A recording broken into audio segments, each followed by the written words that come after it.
Que a espiritualidade, amigo, possa lhe conduzir para que você traga essa reflexão nessa noite para nós. Muito obrigado. Boa noite a todos. Muito grato por mais uma oportunidade de, junto com os que estão aqui presentes, podermos servir ao Cristo nessa missão tão honrosa que é disseminar uma consciência de que precisamos adotar a caridade como um lema para as nossas vidas, né? Como uma meta a ser alcançada diariamente. Como vocês já me conhecem, né, de outras oportunidades, o meu estilo de reflexão é sempre construir uma ponte entre uma teoria psicológica e a doutrina espírita kardecista, como também o Evangelho do Nosso Senhor Jesus Cristo.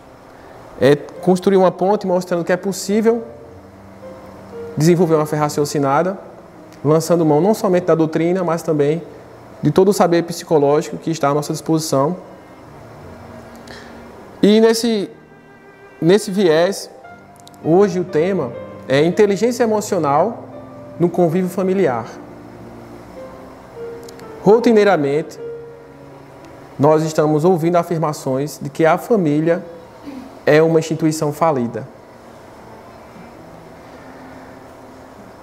Nos parâmetros em que as famílias estão se baseando, podemos, ao menos em parte, concordar com tal afirmação, de que a família é uma instituição falida.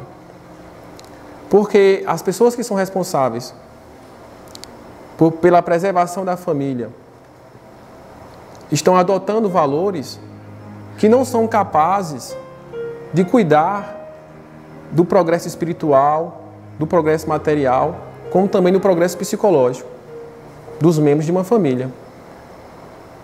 Rotineiramente percebemos que os pais têm lançado mão, por exemplo, do consumismo e educam os seus filhos para ter, quando a gente para refletir hoje, o sentido que tem a educação de uma criança e de um adolescente é que quando ele esteja na fase adulta, ele venha estar apto a escolher uma profissão. De preferência aquela que renda status social e bonança material. Esquece-se até mesmo da importância que tem de fazer uma escolha profissional com base num sentido vocacional. É sempre no sentido material. E a gente percebe os adolescentes sendo iniciados de forma precoce na sexualidade, sem nenhum preparo emocional para isso. A gente percebe também os adolescentes sendo iniciados na drogadição, por meio das drogas lícitas. E aí logo naturalizam o consumo da droga, enveredando nas drogas ilícitas. E a gente vê hoje uma geração comprometida com vícios. Quem aqui não conhece um adolescente que está com sérios comprometimentos em relação à drogadição? Então, por isso que, e por outras, que a família pode ser, de uma forma impulsiva, rotulada como uma instituição falida. Mas essa não é a proposta da família. A proposta da família é que ela seja um lar sagrado. Seja o lar mais seguro que possa haver para um ser humano. Em que, a partir dele, ele possa se situar no meio social, se situar no meio espiritual, de forma a conseguir progresso. Então, meus irmãos, o que é que a ciência vem hoje a nos apresentar que pode nos auxiliar num convívio familiar pacífico, para que a gente possa encontrar paz em nosso lar, que a gente possa proporcionar paz ao outro, né? Um aspecto é a inteligência emocional. Como lidar com as emoções do outro, como lidar com as nossas emoções, né? Porque rotineiramente a gente também sempre coloca os conflitos familiares como causa sempre o outro, né? Ah, eu estou triste porque o meu pai não pôde me proporcionar um smartphone que foi lançado essa semana, né? Ah, eu queria ir para uma festa de fulano de tal, eu não fui, então estou aqui super triste, meu pai não pôde me dar o dinheiro. Então sempre é o outro que é responsável pela minha tristeza, pelo meu insucesso, né? Então, para a gente começar a compreender melhor o tema, o que seria a inteligência emocional? É a capacidade de se autoconhecer e de lidar bem consigo mesmo. E de conhecer e lidar bem com os outros.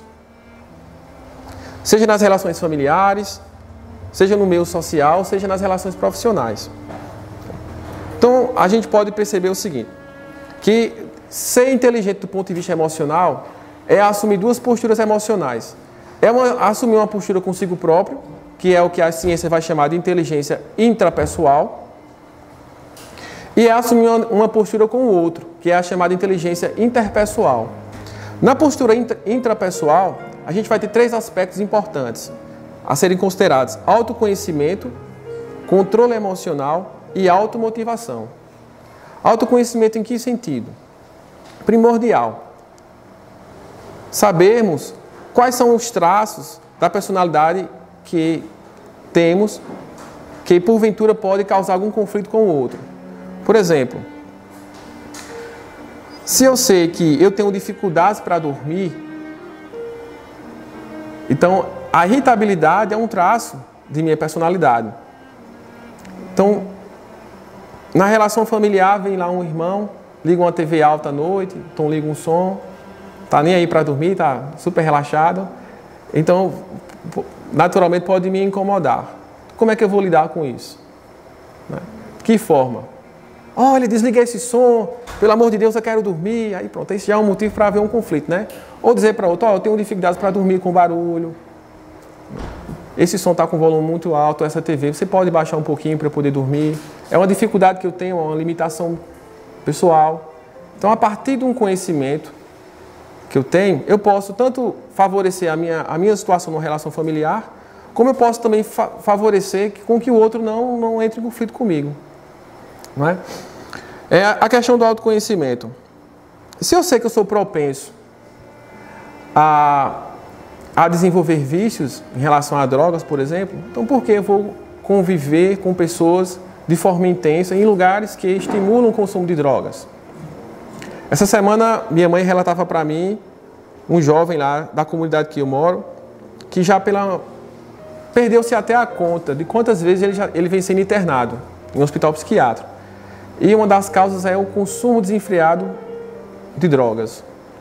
Aí eu comentei com a minha mãe, mas será que ele realmente quer entrar numa fase de abstinência e iniciar um processo de mudança em sua vida, de tal forma que ele venha se distanciar da droga, ou ele está buscando apenas um alívio para os sintomas que ele tem naquele momento? Porque o consumo da drogadição está tão intenso em que ele está com sérios comprometimentos na saúde. Mas é rotineiro que quando ele sai, recebe alta do hospital psiquiátrico, com poucas semanas ele começa novamente a consumir aquela droga de uma forma social, vamos assim colocar entre aspas, né, que é um termo. Com o tempo ele perde o controle. Então, se esse rapaz se conscientiza que ele precisa desenvolver autoconhecimento, que ele é propenso a desenvolver uma dependência química, então ele tem que evitar lugares em que estimulam o consumo de drogas, evitar pessoas que estimulam esse consumo. Mas o que ele faz? Ele fica numa esquina lá do bairro, onde tem bares, e batendo papo com as pessoas, e quando pensa que não, ele está ali consumindo. Aí minha mãe disse, mas como assim? Eu disse, muito simples, minha mãe. O sujeito está lá, abre uma garrafa de cerveja ou de aguardente, aquele álcool ele se dissipa no ar, e de uma forma passiva ele está consumindo a droga. Então eu digo, será que ele realmente quer abandonar o vício? Se ele quiser, ele tem que evitar esses lugares. É um primeiro passo, é primordial. Não tem condições, não é? Tem até aquele ditado popular que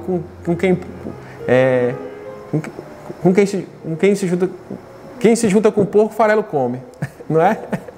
É porque, assim, pode parecer ser pejorativo, mas não há como, né? Porque é uma assimilação de energia, uma assimilação de atitudes, de hábitos. Se a gente quer progredir de forma social e espiritual, a gente também tem que saber fazer escolhas sábias, com que a gente vai se relacionar de forma intensa, né? Questão do controle emocional. É uma forma de inteligência emocional. Então, eu estou ali no trânsito, dirigindo. O sujeito avança na minha preferência e ainda me profere lá palavras não muito solidárias, não muito fraternas. Qual é a minha opção? Eu entro na mesma sintonia com ele, eu respondo, não é? Porque naturalmente aquilo pode me causar raiva. Ou eu tento controlar a minha raiva, eu reconheço que estou com raiva, controlo a minha raiva, deixo ele seguir o caminho dele e procuro recuperar a minha paz e seguir o meu caminho. né? Gostaria muito de dizer para todos os que estão aqui presentes que em algumas situações, eu ficaria super tranquilo, né? Eu diria, meu irmão, muito obrigado, vá com Deus. Mas há algumas situações que realmente dá aquela raiva, aquele impulso de ira, mas aí onde é que está a importância? Não é eu ficar chateado porque eu fiquei irado, eu fiquei com raiva, é eu procurar controlar a minha raiva, a minha ira, para evitar um mal maior, né? Nesse processo evolutivo em que cada um de nós nos encontramos, haverá situações em que a gente vai pender para um lado. Aquele lado que a gente não gostaria de estar, né? Que é aquele lado da impulsividade, da agressividade, do ressentimento. Mas a gente tem que reconhecer quando a gente vai para esse lado, se equilibrar e vir para o lado dos valores que norteiam a nossa vida, que é o amor, que é o perdão, a solidariedade. E outro aspecto da inteligência emocional é a capacidade de automotivação. Imprescindível na atualidade. Em tempos de crise social como nós vivemos, em que as pessoas falam rotineiramente de crise econômica, de crise na saúde, de crise na educação, de crise na família, nós precisamos estar o tempo todo nos automotivando para que a gente não se perca nesse processo. E a gente não deixe se levar por esse discurso de que não vale a pena investir na família, de que não vale a pena investir numa formação acadêmica, que não vale a pena investir numa formação espiritual. Então temos que ter esse cuidado, temos que sermos capazes de nos automotivar. Discursos são muitos para fazer a gente ficar desmotivado. É até justificando muito bem. Mas esse não é o nosso propósito. Nós assumimos um compromisso espiritual, antes de reencarnarmos, que a todo custo a gente ia conseguir cumprir nossas metas, não é? E a gente vai chegar lá, mas a gente precisa se automotivar. Certo? Meus irmãos, falamos aqui de 3 características importantes da inteligência emocional do ponto de vista intrapessoal, do ponto de vista de como eu me relaciono comigo mesmo. Autoconhecimento, controle emocional e automotivação.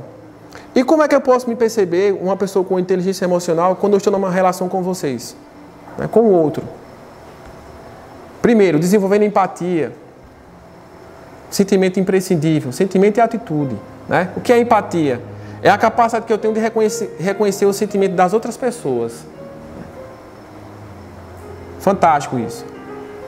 Numa relação de trabalho, por exemplo, se eu desenvolvo alguma atitude que eu percebo que eu causei uma raiva no meu colega de trabalho, então eu tenho que ter a capacidade de que ele ficou numa situação de desconforto e não mais continuar agindo daquela forma que eu estava antes. Mas procurar amenizar para que essa raiva nele se dissipe. Não usar o sentimento do outro contra o outro. Quantas e quantas vezes numa relação familiar a gente percebe um ente querido com raiva. Eu não disse para você, olha como você está. Vai inflamando a raiva no outro, cada vez mais ira. Não, a gente tem que procurar desenvolver uma palavra de pacificação, de mansidão. Não usar o conhecimento que eu tenho sobre o outro contra ele, mas a favor dele. Empatia é a minha capacidade também de habilidade nas relações sociais. Eu costumo sempre dizer que a melhor definição ser empático é eu me colocar no lugar do outro como se eu fosse o outro. É importantíssimo. É uma atitude que faz com que eu me livre de muitas enrascadas no trânsito. Se eu tenho uma capacidade empática de compreender, esse sujeito está agindo de forma tão agressiva, talvez ele tenha, quando saiu de sua casa, tenha sido ofendido por um ente querido. Isso causou uma grande frustração nele. Ele está tendo a necessidade de realizar uma catarse, de colocar aquilo para fora, de encontrar uma outra pessoa e fazer a mesma coisa. É uma busca de alívio na tensão emocional. Não é? Sempre a pessoa que ofende, no íntimo ela foi ofendida antes. Parece ser uma regra casual, mas ela é realmente real. Não é? Uma outra forma da gente ter inteligência emocional é perdoando as pessoas. E aí é onde a gente começa a ver o encontro da ciência com o Evangelho de Jesus. Né? Como você bem leu antes, nessa leitura do Evangelho, né? Existe uma tendência de nós nos perdermos pelo poder aquisitivo. A gente quer se impor pelo status social que a gente vem adquirindo com o passar do tempo. E aí logo a gente às vezes está numa posição de poder, o sujeito nos ofende e você diz, você não teria esse direito de me ofender. Essa semana, lá na faculdade, no curso de pós-graduação, uma professora relatou uma situação. Eu fiquei ouvindo-a de forma bem atenta. Ela não aceitou um questionamento de um aluno, porque ela é professora. Porque ela tem lá um título de doutora, né? E para amenizar a situação, só bastava ela assumir o equívoco que ela cometeu, que de fato, né? E naquela posição de quem tem um desenvolvimento intelectual maior, de colaborar com aquele, daquela situação de fragilidade, aí que está numa formação. Mas aí a situação ficou um pouco descontrolada pelo que ela comentou, mas ela tinha razão, porque ela era professora, ela tinha o título e aquela posição dela de status, de poder, né? E aí é onde é que fica difícil a gente ser cristão. Porque quando a gente se conscientiza do valor do perdão, tanto de acordo com os ensinamentos do Cristo, como também do ponto de vista da inteligência emocional, a gente assume uma outra postura, uma postura de humildade. A gente vai até o outro, se solidariza com ele e o ajuda a ele a se recompor do seu equívoco. E não a gente se solidariza a partir de uma posição de poder, né? Então a gente precisa perdoar o outro, né? A gente não pode deixar se seduzir pelas posições que a gente vai conquistando com o tempo. A posição de palestrante, uma posição de dirigente, uma casa espírita, uma posição de pai, né? Uma posição de esposa, de líder numa organização privada. A gente tem que saber que as funções estratégicas que a gente vai ocupando, isso só implica mais responsabilidade, sobretudo em dar o exemplo às pessoas, né? Aí essa semana lá no Instagram, vi uma máxima que eu achei fantástica, eu não sei a origem, né? Mas eu até passei aqui para os slides, que é: perdoe os outros, não porque eles merecem perdão, mas porque você merece paz. Foi fantástico, eu parei assim para refletir, né? Para um sujeito que é extremamente egoísta, racional, que diz: não, eu não vou perdoá-lo, de forma nenhuma. Olha o que ele fez comigo. Um argumento aqui fantástico: perdoe-o, porque é você quem merece paz, né? Se o outro te ofendeu, é porque ele está na posição de conflito. Não se solidarize com ele, né? Nesse sentido. Outra característica da pessoa que tem inteligência emocional nas relações interpessoais é o valor do silêncio. E aí eu trago e peço licença para evocar um outro líder espiritual que eu tenho uma profunda admiração, que é o Siddhartha Gautama Buda, que ele vai afirmar que o verdadeiro silêncio não é a ausência de ruído, mas é a ausência de ego. Quando o outro me ofende, eu me silencio. Não é porque eu não tenho a capacidade de contra-argumentar, porque eu estou em busca de minimizar o meu sentimento de egoísmo, de orgulho, porque essa é uma característica que a doutrina espírita me convida a desenvolver, né? Meus irmãos, há uma passagem no Evangelho do Cristo que muito me toca, com muita frequência, que é quando Jesus está ministrando os seus ensinamentos e os doutores da lei levam até ele uma mulher, naquele momento acusada de adultério. E o Cristo é questionado o que deveria ser feito com ela.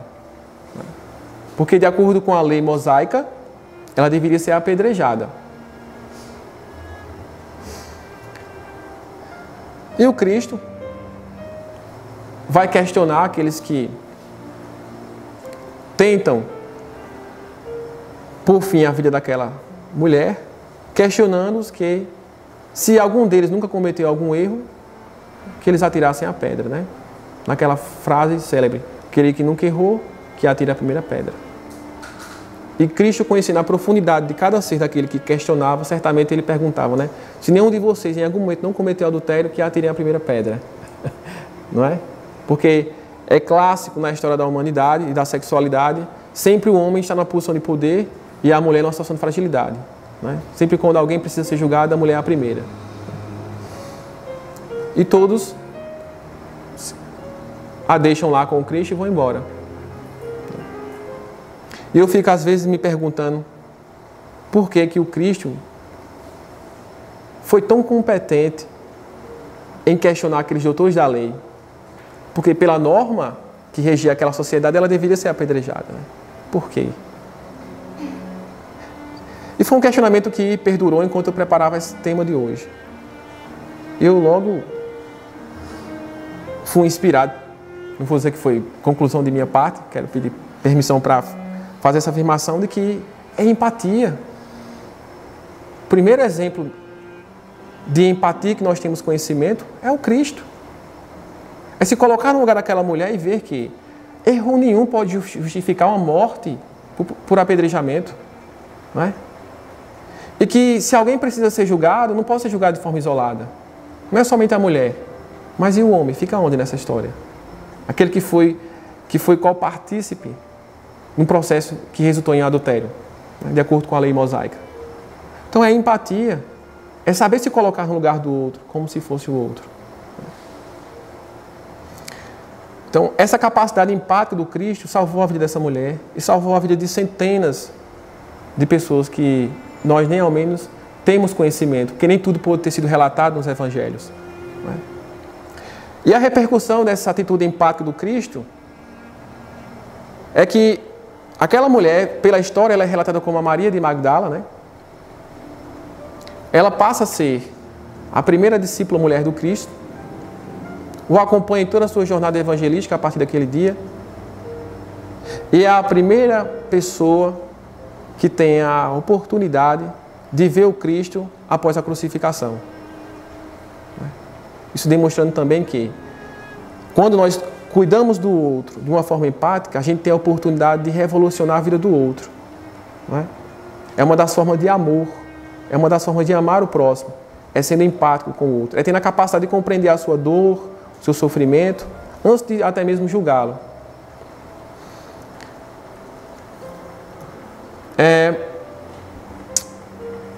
Pensando de uma forma prática para o nosso cotidiano, como é que a gente pode refletir a inteligência emocional do ponto de vista da relação interpessoal? Né? A gente tem que aprender a negociar soluções. Nas relações familiares é muito comum a gente impor um ponto de vista, né? Sobretudo um modelo autoritário. Então a gente tem que aprender, na verdade, a ouvir a demanda do outro, saber qual é a sua e tentar construir ali o meu termo, um caminho do meio, como diria Sócrates. Né? É negociar soluções. As mulheres hoje estão numa posição de terem seus direitos, né? Então o homem hoje ele precisa se reinventar numa relação familiar, por exemplo, numa relação conjugal. Não dá mais para estabelecer uma relação conjugal em parâmetros daqueles do século passado, né? Em que o homem diz, a mulher obedece, né? Hoje não, a mulher tem sua independência, ela estuda, ela trabalha, né?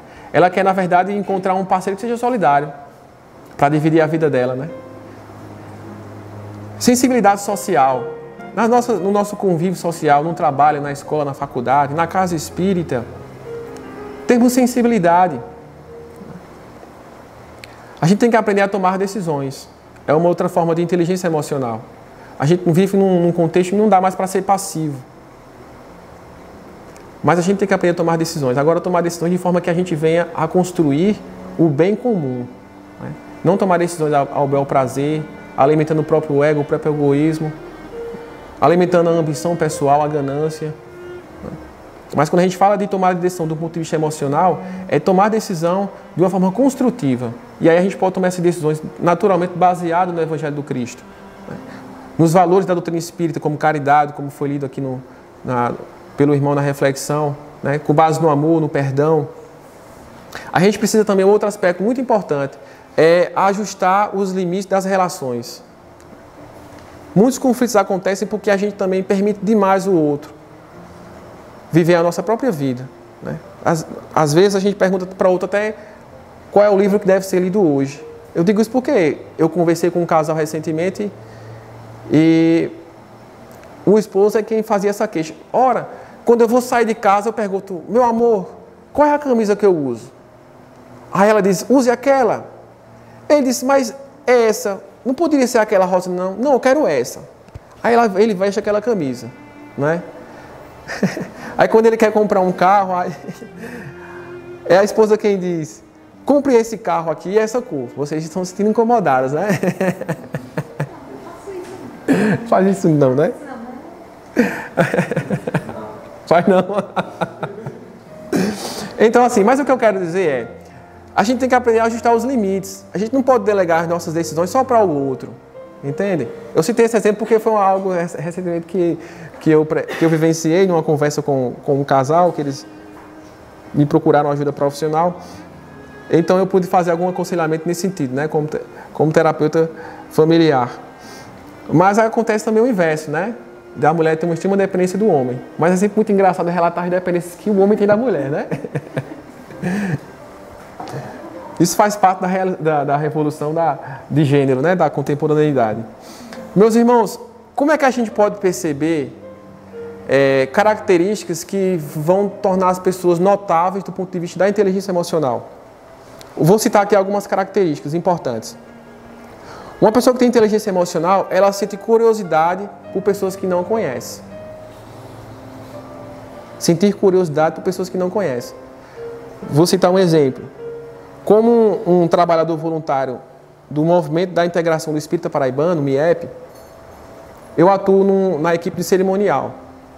E quando tem aqueles palestrantes bem requisitados, né, no meio espírita, que já tem uma boa estrada como palestrante, e já tem o seu grande público de admiradores, é muito comum quando tem lá uma apresentação de um palestrante desse tipo, o auditório rapidamente ficar cheio. E chega um momento que quem está no cerimonial tem que convidar as pessoas a prestigiarem outros palestrantes, em que há uma grande disponibilidade lá de assentos, né, em suas salas. E as pessoas logo questionam, não, mas eu vim aqui para assistir fulano. Aí quem é do cerimonial argumenta, senhora, olha, veja bem, se a senhora for ficar ali, vai ter que ficar em pé, né? A palestra tem em média 1h30 de durabilidade, só vai chegar a se sentir cansada. E, assim, a gente precisa também prestigiar uma outra pessoa que veio trazer também uma fala importante. Esse ambiente, ele é projetado para, vamos dizer, 300 pessoas, né? O ar-condicionado ele foi projetado para isso também, então se começar a ficar além desse número, vai ficar um ambiente quente, vai ficar ruim para todo mundo, né? Não, mas aí começa a questionar, tal. Como um trabalhador do evento, eu costumo ficar muito cuidando, dando assessoria aos palestrantes que são menos conhecidos, no meu espírita paraibano. E eu tenho tido a oportunidade de ouvir reflexões maravilhosas. Então, aquela pessoa que não aceitou a proposta de assistir uma palestra com um palestrante menos conhecido, ela às vezes perdeu a oportunidade de ouvir uma fala que iria tocá-la profundamente e que iria proporcionar uma profunda reflexão a tal ponto de que ela ia conseguir, às vezes, ali superar um sofrimento que a levou a estar ali naquele dia. E que o lugar em que ela deveria estar não era ouvindo aquele palestrante conhecido, mas sim aquele para que ela era desconhecido. Então a gente precisa dar oportunidade a quem é desconhecido, não é? E é muito natural a gente sempre querer acertar nas nossas escolhas, mas a gente também tem que se permitir as experiências novas. Uma pessoa que tem inteligência emocional, uma pessoa que tem capacidade de liderança. E por que eu digo isso? Porque quando a gente está trabalhando numa empresa e quando há um processo seletivo que é escolhido alguém para assumir uma função estratégica, a pessoa que é escolhida é taxada como babona, como bajuladora. Aí falta inteligência emocional para compreender que aquela pessoa é uma pessoa que se preparou para assumir aquela função, que buscou uma formação, né? Que buscou se relacionar bem com os colegas de trabalho, com os seus superiores hierárquicos, e que ela assumiu aquela função de liderança não foi por acaso, não é? E que às vezes até mesmo no meio religioso, quando as pessoas não conseguem assumir determinadas posições, elas ficam em um processo de autodepreciação. Então, ser um líder não é apenas assumir uma função estratégica e delegar funções às pessoas, é ter uma capacidade de liderança, né? O Cristo é um grande líder, né? Então, a gente precisa se conscientizar disso, né? A gente precisa conhecer as nossas forças e fraquezas. Lembra aquele aspecto que eu falei do autoconhecimento? Né? O próprio Emmanuel recomenda que a gente precisa, a cada dia, antes de dormir, fazer uma autoanálise, né? Analisar nossa consciência, onde é que a gente possivelmente errou, né? Eu vou ser ousado em aconselhar cada um aqui dos que estão presentes, analisa onde vocês acertaram primeiro, né? Porque às vezes a gente passa muito tempo analisando nossos erros. E os nossos acertos ficam aonde? Comecemos todos os dias a fazer uma análise. O que é que eu tenho de força pessoal, né? Hoje, no meu trabalho, diante das dificuldades, o que é que eu pude acrescentar para o ambiente ficar um ambiente mais harmônico, um ambiente feliz, né? Diante dos desafios propostos, o que eu pude colocar de força pessoal naquilo, né? Quanto aquilo fez diferença. E não só procurar ficar vendo, eu poderia ter feito aquilo, poderia ter feito isso. Né? Sempre quando a gente quer fazer uma autoanálise, nossa, quando a gente quer analisar o outro, a gente sempre começa pelo aspecto negativo. Isso, por exemplo, numa relação de clínica, é fundamental. A clínica tradicional é aquela clínica que eu procuro fazer um estudo da personalidade. Então, vou ver aqui quais são os traços. Impulsividade, agressividade, ansiedade, irritabilidade. Na minha prática profissional hoje, eu já venho me conscientizando que eu devo ter uma postura diferente. Então, eu procuro ver quais são as forças pessoais dessa pessoa. Quanto ela tem capacidade de paciência, quanto ela tem capacidade de resiliência, de abnegação, de amor, né? E que se ela em algum momento foi egoísta, faltou paciência, ela foi agressiva, porque, naturalmente, a sua força pessoal falhou. Mas eu sempre a conscientizo. Você não é esse erro que você apresenta aqui. Você é muito mais do que isso. Você não é um somatório de erros, você é um somatório de acertos. Né? Se você está tomando consciência dessa atitude equivocada, tome-a para evoluir. Mas sabe que você é muito mais do que isso. É interessante demais aquela passagem evangelística quando o Cristo está ali caminhando e um homem fica no alto de uma árvore, né, querendo falar com o Cristo. E muitos dizem que aquele homem ficava no alto da árvore porque ele tinha baixa estatura, né? Não entro no mérito da estatura do sujeito, mas eu entro no mérito da estatura psicológica. Ele se sentia pequeno, por isso que ele subiu numa árvore, para ser visto, rápido, de forma notória. O Cristo, extremamente empático, disse, desça daí, né? E logo dá atenção para ele, não é? Então, nas nossas relações com o outro, a gente sempre quer se colocar numa posição de destaque, às vezes, porque na verdade a gente se sente pequeno. E se eu consigo aquela posição lá, elevada, vai justificar a minha fraqueza. Não, para o outro, eu não sou fraco, eu não sou pequeno. Mas por que isso acontece? Porque a gente tem aquele hábito de sempre procurar desenvolver um autoconhecimento com base nas nossas fraquezas. E sempre esquece as nossas virtudes. Não é? Isso é importante. Na forma como a gente deve educar os nossos filhos, na nossa relação com o nosso cônjuge, sempre dizer para ele, ora, eu deixei me atrair por você por tais características. E hoje eu vejo que está se perdendo. Né? No tempo que nós namorávamos, né? Você pegava na minha mão, nós saímos na rua aí caminhando, né? A gente se abraçava, depois que casou, a gente já sai da porta de casa discutindo, brigando, né?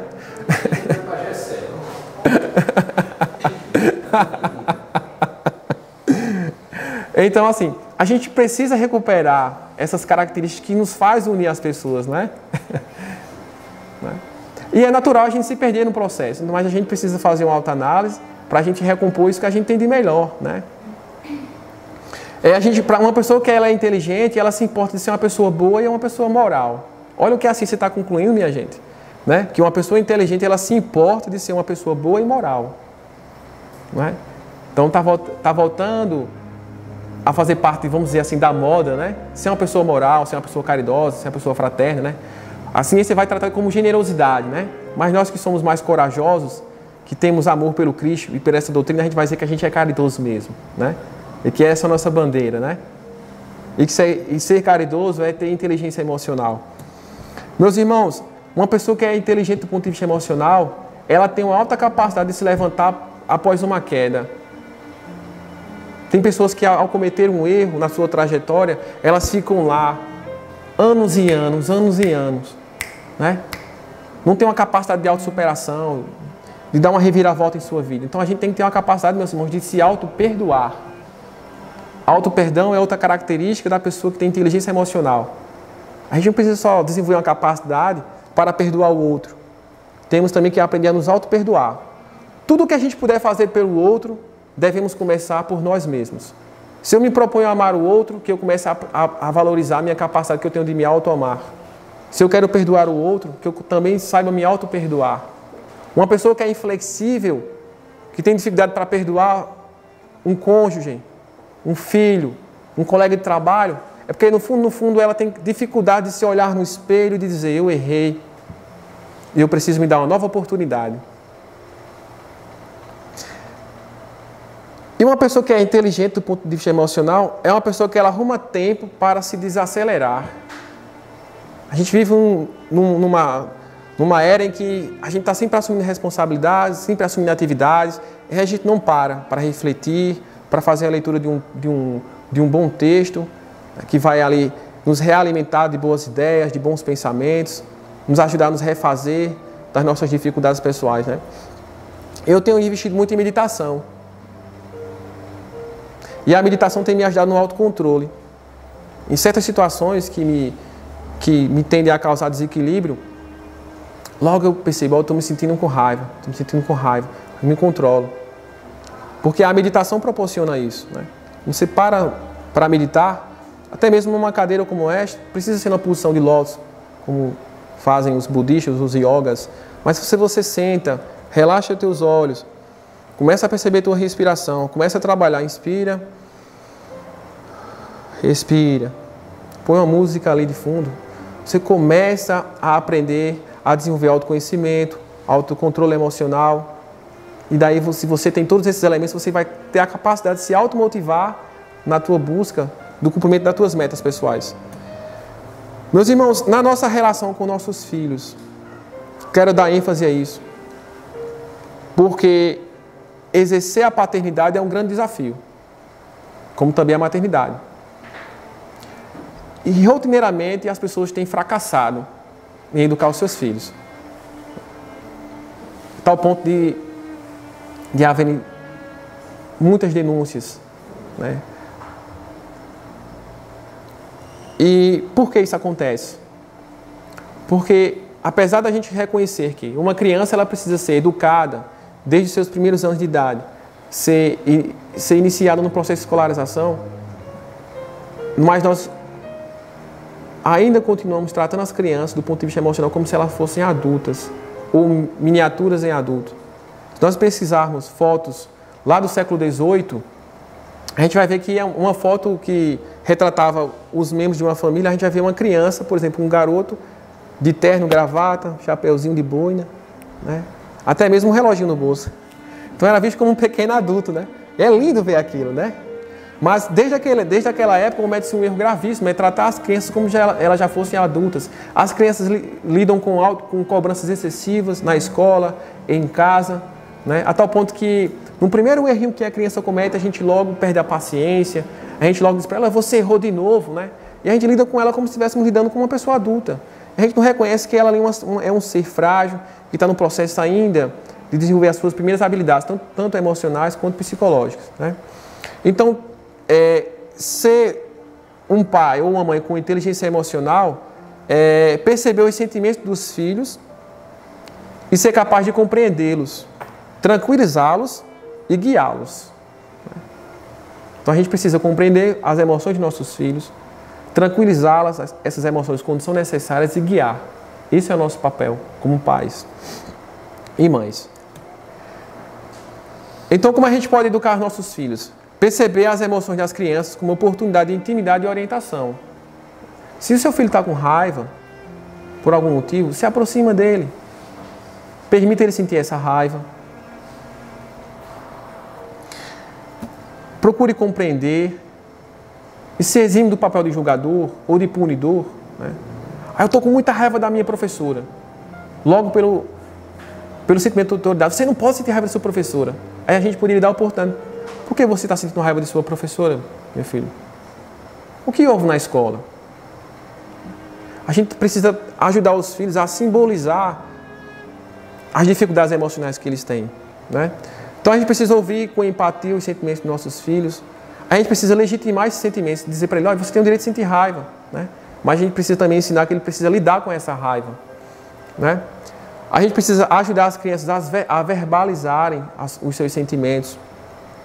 E nós precisamos, sobretudo, impor limites às crianças.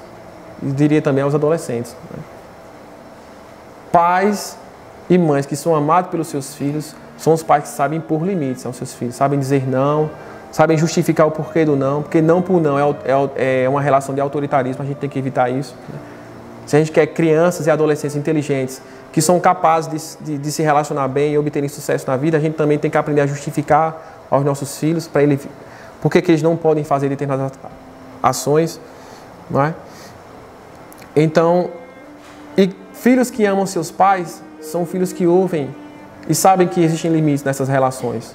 Pais muito permissivos são pais que nem sabem amar os seus filhos, nem vão obter o amor deles. Meus irmãos, lá no Livro dos Espíritos, já encaminhando para as considerações finais, na questão 208, há o seguinte questionamento: os espíritos dos pais não exercem influência sobre o do filho depois de nascimento?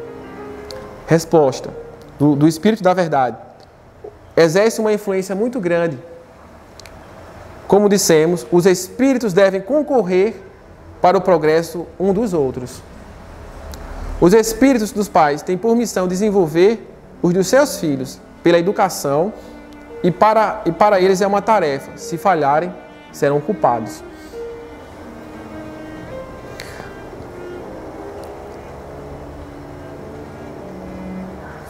Família. Quando eu falo aqui sobre família, eu não falo apenas sobre famílias no sentido de uma relação consanguínea. O convívio na casa espírita é um convívio familiar, né? A gente passa uma boa parte do nosso tempo já na casa espírita. O convívio no ambiente de trabalho também, querendo ou não, um convívio familiar, né? Convívio com os amigos. Um bom amigo é quase que um irmão. Então nós precisamos ter essa consciência de que todos nós fazemos parte da família humana e que essa família humana ora se simboliza como um colega de trabalho, ora se simboliza como um amigo, mas que incondicionalmente nós precisamos amar o outro, saber perdoá-lo, ser empático. Eu gostaria de brevemente relatar uma história para vocês aqui, certo? Que é uma experiência que foi realizada nos Estados Unidos, numa escola de ensino fundamental. É conhecido como teste do marshmallow. Um grupo de psicólogos propôs a uma sala do ensino fundamental que as crianças lidassem com um desafio psicológico, que seria, na carteira de cada criança seria colocado um marshmallow. E que, após os psicólogos se ausentassem da sala, se as crianças conseguissem resistir à tentação de não comer aquele marshmallow, quando eles retornassem, aquele marshmallow seria duplicado. Numa sala com quase 50 alunos, apenas 5 alunos conseguiram resistir à tentação de não comer o marshmallow. Conforme foi combinado, o marshmallow de cada uma dessas 5 crianças foi duplicado. Mas a ideia não era fazer uma experiência aleatória, era fazer um estudo da personalidade de cada criança daquela, de compreender já o nível de inteligência emocional de cada uma. E 20 anos após aquela experiência, o mesmo pesquisador conseguiu encontrar as 5 crianças que resistiram à tentação de não comer o marshmallow e encontrou uma que comeu o marshmallow de imediato. Foi impossível, né? Foi lá e não resistiu. Das 5 crianças que não comeram o marshmallow, 2 se tornaram milionárias. Daquelas mais de 45 crianças que comeram o marshmallow, uma delas se tornou motorista de quem não comeu o marshmallow, do milionário. Então, uma das conclusões dessa experiência psicológica é que pessoas que sabem lidar com tentações são pessoas que sabem prorrogar gratificações, são pessoas que têm uma capacidade de multiplicar as oportunidades. E multiplicar a oportunidade é ser inteligente do ponto de vista emocional, né? Então, veja, aquela que comeu de imediato se tornou motorista daquela que não comeu, né? E o milionário foi entrevistado pelo psicólogo. E ele afirmou, aquela experiência em sala de aula marcou a minha vida. Porque, a exemplo daquela situação em que, se eu tivesse a paciência de aguardar o teu retorno, eu seria recompensado, situações inúmeras foram surgindo na minha vida. E eu fui aprendendo o quê? Se eu soubesse lidar com aquela situação, se eu tivesse paciência, se eu fosse abnegado, se eu tivesse preocupação de não decepcionar o outro, porque naquele momento eu fiquei preocupado em não lhe decepcionar, o milionário falou. Eu não queria causar decepção a você. Eu queria que quando você voltasse, você percebesse que eu fui capaz de não comer aquele marshmallow. Fantástico, né? Então o cara se tornou milionário. E ele não se tornou rico apenas do ponto de vista material, mas do ponto de vista emocional. Não é? Porque ele desenvolveu também a capacidade de se preocupar com a dor do outro, com a expectativa que o outro tem sobre ele. Então, meus irmãos, eu trago essa experiência para vocês, para que vocês percebam que esse tema, que é um tema recente na psicologia, não é um tema vulgar. É algo que a gente tem que parar para refletir, pesquisar, se debruçar, que vale a pena. Né? A gente pode conseguir evoluções significativas se nós pararmos para refletir que, como um ser psicológico, a gente precisa desenvolver melhor nossas emoções. Não é? Só para construir uma ponte com o Evangelho do Cristo, essa experiência do Marshmello me lembra também a parábola dos talentos. Não é? Está lá o Senhor que confia talentos a trabalhadores diversos, não é assim? Um logo fica preocupado. O meu Senhor é muito severo. Eu vou enterrar e quando o meu Senhor chegar, eu devolvo o talento para ele. Os outros demais trabalhadores multiplicam os talentos. Aquele que recebeu 2 multiplica por 4. Aquele que recebeu 5 duplica, torna-se 10 talentos. Não é? E o Senhor, quando retorna, repreende aquele que enterrou o talento e parabeniza, reconhece a capacidade dos demais de multiplicar os talentos. Não é? Então, vejam como a ciência tem indo ao encontro do Evangelho do Cristo até de forma intencional, né? E eu faço essa ponte para nós termos orgulho de sermos representantes desse Cristo, né? De sermos representantes dessa doutrina. Enquanto muitos precisam de fazer pesquisas que vão durar 20, 30 anos, como essa do Marshmello, para chegar a uma conclusão de que é importante se preocupar com o que o outro pensa sobre mim, que é importante eu ser empático com o outro. O Cristo já nos trouxe essa lição, há séculos, né? Então não vamos perder tempo, certo? Meus irmãos, vamos finalizar essa reflexão de hoje. Tudo isso dito, eu gostaria de acrescentar só mais um aspecto importante, que nós precisamos ser perseverantes. Não desistir das outras pessoas facilmente, porque esse é outro problema nas relações familiares. A gente desiste do outro facilmente. A gente desiste do nosso cônjuge, desiste dos nossos filhos, né? A gente desiste do nosso vizinho difícil, a gente desiste daquele colega de trabalho difícil. Precisamos ter perseverança. É um valor significativo para nós alcançarmos a nossa evolução pessoal.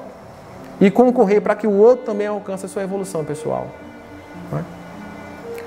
Desejo a cada um aqui dos presentes uma vida cada dia mais significativa, repleta de sentido, né? E de um equilíbrio emocional fabuloso. Muito obrigado pela oportunidade e até a próxima. Então é importante essa passagem que colocou aqui, a gente sempre procurar esse meio termo em todas as nossas relações. Conhecer as nossas demandas, como ele colocou, como as demandas dos outros, e nessa negociação a gente encontrar, né, a melhor opção para um convívio harmonioso. E só frisando assim, eu não escolho a camisa do meu marido não, só digo que tá feia, aí às vezes vai Mas é esse tema que eu trouxe para aqui hoje, eu já o apresentei em outras 2 casas espíritas. É um tema que ele causa um certo formigamento emocional. As pessoas saem muito inquietas. E esse é o papel do palestrante, não é? Eu considero. É aquele que causa uma inquietação para o sujeito sair daquela zona de conforto e parar para refletir como é que está a vida dele naquele momento, como é que está a vida daquelas pessoas que ele tem apreço, né? Porque se a gente ficar naquele lugar que está tudo bem, está tudo bom, ou está tudo péssimo, a gente não vai conseguir evoluir, né? E desde o primeiro dia que a gente abriu os olhos nesse mundinho aqui, nesse planeta lindo, maravilhoso, até o dia que a gente vai fechá-los, né? E vai abrir o olho espiritual na dimensão do Cristo, a gente precisa compreender que a cada segundo é uma oportunidade preciosa para a nossa evolução pessoal, né? Joana de Ângela vai dizer que o recurso mais precioso da vida é o tempo. Então não percamos tempo, né? Então aquela palestra que o palestrante traz, que faz todo mundo se sentir bem, sorrindo, né? Nem sempre ela deve ser bem-vinda, né? Mas aquela que faz a gente ficar formigando, inquieto, ela também tem que ser considerada, né? Bom, essa é a minha percepção sobre as coisas, viu? Não quero impor isso para ninguém.